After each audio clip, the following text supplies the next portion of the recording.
everything we're doing here, we say, is built on the idea of being a better athlete. A new coach at Coon Rapids High School challenging all athletes to reach new heights.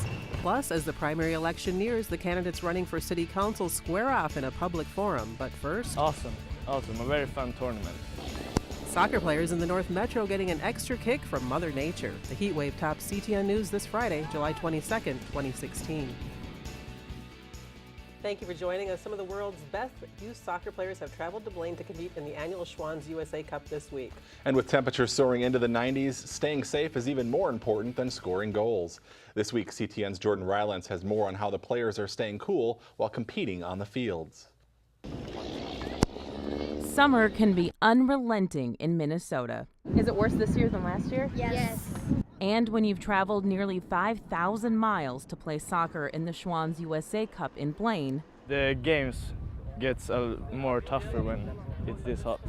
trading your comfortable 80-degree days in Sweden for a humid 96 degrees can be an adjustment.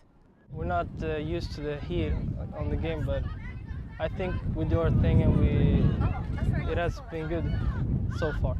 With over 1,100 teams playing in more than 2,500 games in record-breaking heat, officials here at the National Sports Center in Blaine are doing everything they can to keep players and spectators cool during this tournament. When they have the red flag up, then it helps because they have 2 minutes so we can just cool down and have water to drink. These players didn't let the heat slow them down, especially these Swedes who were enjoying their 15 minutes of fame here in the U.S. Many people in the U.S. haven't seen, players from Sweden, and they were like a little bit famous here. They haven't seen Swedish people, so it's cool and nice when they say, "Are you from Sweden?" and stuff. The constant action You just look left and it's a game, right? It's games everywhere. It's fun. and gestures from our friendly neighbors to the north gave these players something to remember. They gave me a flag and they signed it and then wrote a little message on it, and that just kind of stuck with me. Proving that the heat is no match for the memories made on the field. In Blaine, Jordan Rylance, CTN News. Game times were adjusted during the tournament, and due to the heat advisories, the Schwann's USA Cup wraps up this weekend. The heat didn't stop the city's annual safety camp for kids from taking place this week.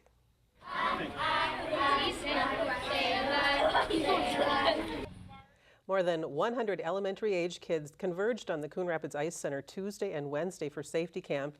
There were both outdoor and indoor activities, so the kids had a chance to cool down for periods of time inside the Ice Center. The 2-day camp teaches kids everything from water and electrical safety to fire safety and basic first aid.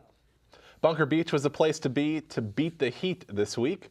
We stopped by on Thursday afternoon and found a big crowd cooling off in the water.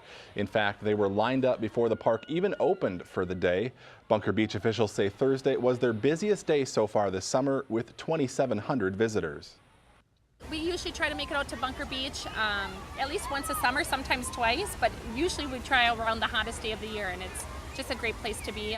I couldn't see myself at home at 90-something degrees, and I love it out here. And I wanted company, so I invited my friend's daughter. And Looks like a lot of fun. If you're looking to take a dip, Bunker Beach is open daily from 11 a.m. to 7 p.m. through Labor Day. Also, season passes are now half price. Storms blew through the area early Thursday morning, bringing high winds that caused some damage. Here in Coon Rapids, we found mostly tree limbs and branches scattered across streets and in yards.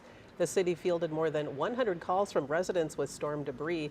Homeowners are encouraged to check with their garbage hauler to see if they'll remove the tree branches and debris. Otherwise, residents are encouraged to take it to the Anoka County compost site located off Hanson Boulevard. The search continues for 3 men who robbed a Coon Rapids gas station at Knife Point last weekend.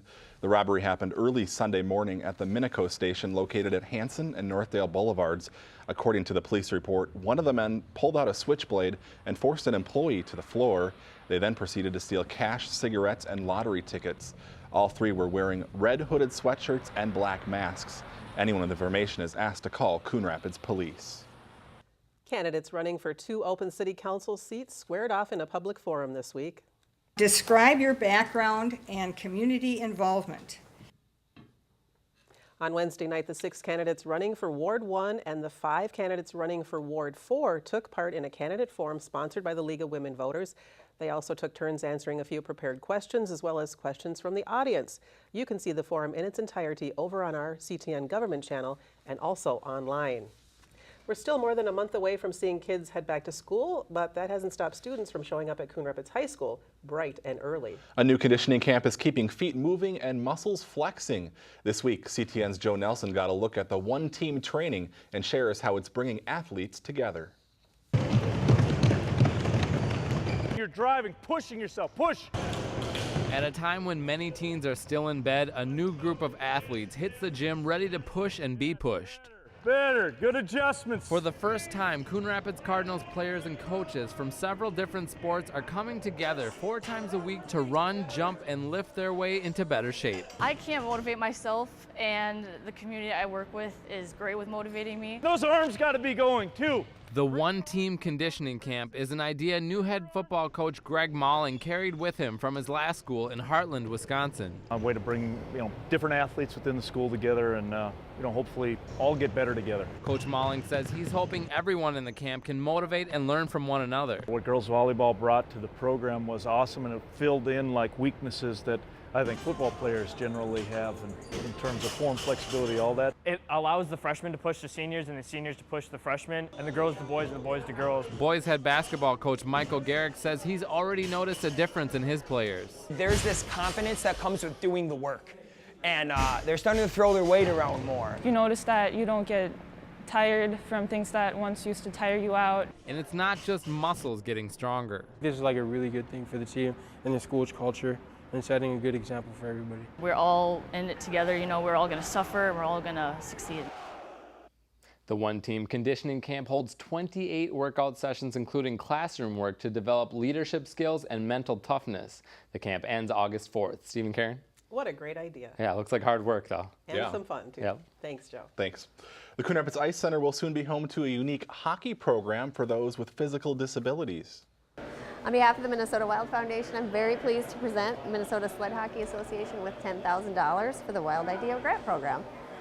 On Monday, the Minnesota Wild presented a check for $10,000 to the Minnesota Sled Hockey Association. The program started back in 2005 and has been based out of Richfield. But this fall, players will move the program to the Coon Rapids Ice Center, which is more sled hockey accessible. The boards are plexiglass, so we can actually skate off of the rink, where Richfield and older arenas, you actually have to sit in the neutral zone, so it kind of hinders the regular gameplay a bit. So had an opportunity to come up here and fell in love with the facility and excited to call this home. The donation from the Wild will be used for new equipment and jerseys. The group currently has 40 members. Minnesota Sled Hockey hopes the move will increase the program's membership and exposure in the North Metro. This week marked the 30th anniversary of the Springbrook tornado, which damaged tens of thousands of trees in the park. The July 18th, 1986 twister received worldwide attention thanks to this amazing video captured by Care 11's helicopter Sky 11. In all, the tornado spent 16 minutes on the ground inside the park, destroying 2/3 of the nature area. Video of the twister can be seen in the new Interpretive Center building opening at the end of the month. The grand opening of Springbrook's new 13,000 square foot Interpretive Center will take place Saturday, July 30th at 1 p.m. Following a ribbon cutting, there will be free ice cream, live music, and tours. The improvement will allow for new programming, environmental education, and a new space for other events. Organizers are gearing up for the 6-day run of the Anoka County Fair. The fun starts July 26th and continues through July 31st in Anoka. Admission covers entry into the fair as well as the grandstand events. Children 6 and under are free. In addition to midway rides, food and games, there's live entertainment, shows, and other activities. Anoka County 4-H is also planning some fun activities. For more details, log on to anokacountyfair.com. Hard to believe it's already time for that. Pretty soon the State Fair will be here. It's going too fast. Exactly. Enjoy it, everybody. All right, thanks for watching. We'll see you back here again next week.